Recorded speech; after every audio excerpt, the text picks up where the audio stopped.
Hello everyone, and welcome to French Horn Etude Masterclass. In this video, we will be playing through this year's KISD Region 30 Technical Etude. First, I'm going to play through the piece at a practice tempo of quarter equals 40 with eighth notes on the metronome, and I'm going to leave the metronome on while playing so you can play along too. The full suggested tempo is quarter equals 80 to 96, but when learning a new piece, our goal should be to not only learn the notes, but also the rhythms, the dynamics, and the exact articulations from slurring and tonguing to staccato and legato. There are a lot of those little details in this etude, and it's important to master all of them in our practice before speeding up the tempo. There will also be a performance tempo recording at the end of the video. Let's get started with the practice tempo recording. Have your copy of the music ready to go in order to play along. The metronome will play for a full measure, and then the music will start.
Here are some other ideas to keep in mind while learning this piece regarding the notes, rhythms, and style and phrasing.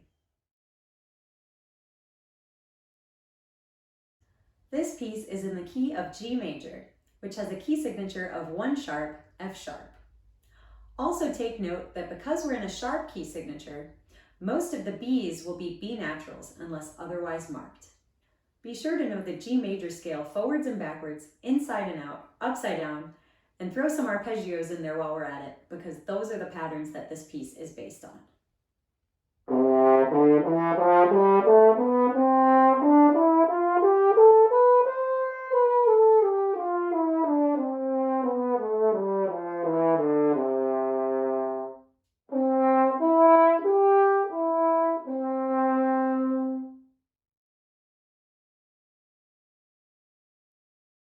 This piece uses almost every combination of eighth notes and 16th notes under the sun, so make sure to note the difference between rhythms like in measure 17,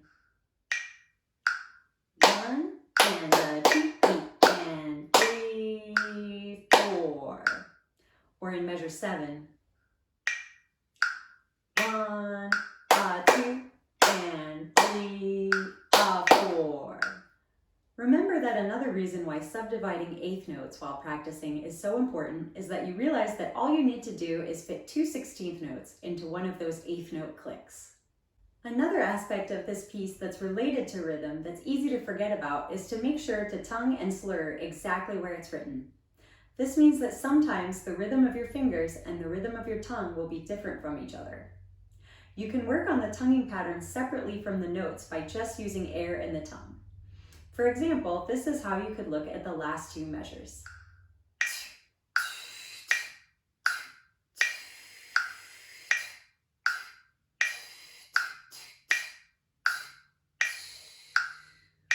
And then add the fingerings in.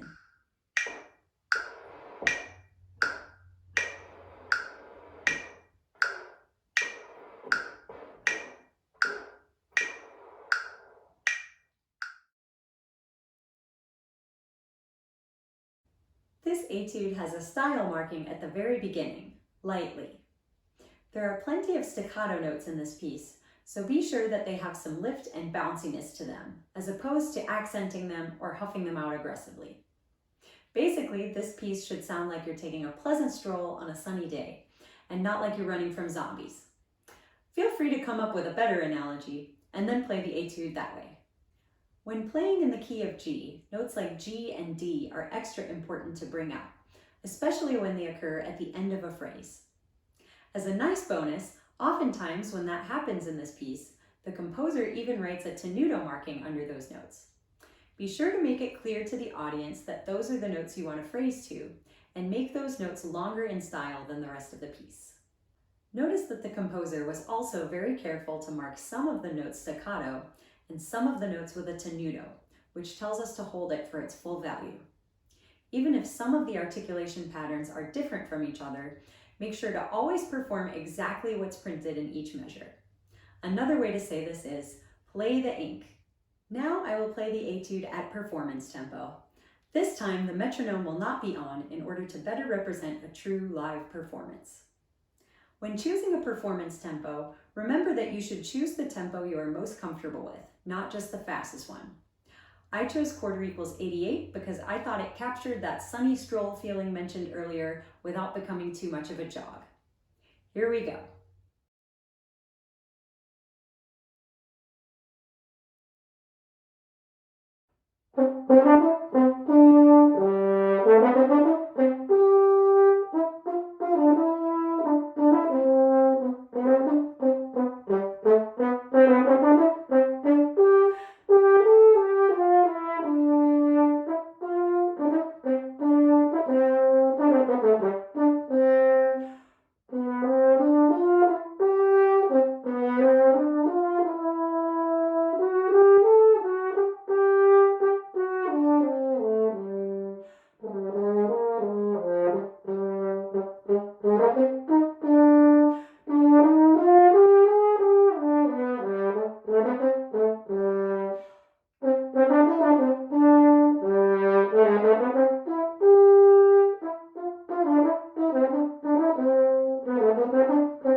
Thank you so much for watching. If you liked the video, please subscribe and make sure to watch the video for this year's lyrical etude as well. Feel free to check out the rest of my channel too. There are plenty of other episodes of Etude Masterclass, but also some multi-track and multi-instrument covers and maybe even a goat meme. Happy practicing and see you next time.